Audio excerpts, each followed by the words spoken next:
ബ്രേക്ക്ഫാസ്റ്റിന് വിളമ്പാനായിട്ട് ഇൻസ്റ്റന്റ് ആയിട്ട് തയ്യാറാക്കാൻ പറ്റുന്ന എന്നാൽ നല്ല ടേസ്റ്റി ആയിട്ടുള്ള അതേസമയം ഹെൽത്തി ആയിട്ടുള്ള ഒരു അടിപൊളി അപ്പത്തിന്റെ റെസിപ്പി നമുക്ക് നോക്കിയാലോ. Welcome back dears. ഞാനിവിടെ അര കപ്പ് റാഗി പൊടി ഒരു മിക്സി ജാറിലേക്ക് ചേർത്ത് കൊടുക്കുന്നുണ്ട്. അതിലേക്ക് അര കപ്പ് ഗോതമ്പ് പൊടി ചേർത്ത് കൊടുക്കാം. ഇനി അതിലേക്ക് 2 ടേബിൾ സ്പൂൺ തേങ്ങ ചിരകിയത് ചേർക്കുന്നുണ്ട്. 2.5 ടേബിൾ സ്പൂൺ ചോറ് ചേർക്കുന്നുണ്ട്. നിങ്ങളുടെ വീട്ടിൽ ഏത് ചോറാണ് വെച്ചിരിക്കുന്നത് അത് എടുക്കാവുന്നത്. അതിലേക്ക് 2.5 ടേബിൾ സ്പൂൺ വറുത്ത റവ ചേർത്ത് കൊടുക്കാം. ഒരു നുള്ളു ഉപ്പ് കൂടി ഞാനിവിടെ ചേർക്കുന്നുണ്ട്. ഇനി അതിലേക്ക് 1 ടേബിൾ സ്പൂൺ പഞ്ചസാര കൂടി ചേർത്ത് കൊടുക്കാം. ഞാനിവിടെ 1 ടീസ്പൂൺ ഇൻസ്റ്റന്റ് ഈസ്റ്റ് ആണ് ചേർത്ത് കൊടുക്കുന്നത്. ഇനി അതിലേക്ക് നമുക്ക് 1 കപ്പ് ലൂക്ക്വാം വാട്ടർ ചേർത്ത് കൊടുക്കാം, അതായത് ചെറു ചൂടുള്ള വെള്ളം.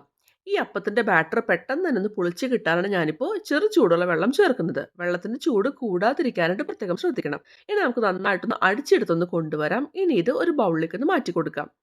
ഈ ബാറ്റർ അത്യാവശ്യം നല്ല തിക്കായിരിക്കും. നമുക്കിത് കുറച്ചുകൂടി വെള്ളം ചേർത്തിട്ട് ഒന്ന് ലൂസാക്കി എടുക്കണം. ഞാനിവിടെ 1/4 കപ്പ് വെള്ളം എടുത്തിട്ട് നമുക്ക് കുറച്ചു വീതം ചേർത്ത് കൊടുക്കാം. എന്നിട്ടൊന്ന് മിക്സ് ചെയ്ത് കൊടുക്കാം. കൂടുതൽ വെള്ളം ആവശ്യമുണ്ടെന്നുണ്ടെങ്കിൽ ചേർത്ത് കൊടുക്കാം കേട്ടോ. ഇതായിരിക്കണം ഈ ഒരു ബാറ്ററിന്റെ കറക്റ്റ് കൺസിസ്റ്റൻസി എന്ന് പറയുന്നത്. ഒരുപാട് തിക്കാവാനും പാടില്ല, എന്നാൽ ഒരുപാട് ലൂസായിട്ടിരിക്കാനും പാടില്ല. ഇനി നമുക്കൊന്ന് മൂടി വെക്കാം. എന്നിട്ട് 1 മുതൽ 1.5 മണിക്കൂർ വരെ വെയിറ്റ് ചെയ്യാം. ഇപ്പോൾ എൻ്റെ അപ്പത്തിന്റെ ബാറ്ററൊക്കെ നന്നായിട്ട് പുളിച്ചൊക്കെ വന്നിട്ടുണ്ട്. നമുക്കൊന്ന് മിക്സ് ചെയ്ത് കൊടുക്കാം. നിങ്ങളുടെ ക്ലൈമറ്റ് ഒക്കെ അനുസരിച്ചിട്ട്, അതുപോലെ നിങ്ങൾ എടുക്കുന്ന ഈസ്റ്റിന്റെ ക്വാളിറ്റി ഒക്കെ അനുസരിച്ചിട്ട് ഈ അപ്പം പുളിച്ചു പോകാനുള്ള സമയത്തിലൊക്കെ വ്യത്യാസം വരാട്ടോ.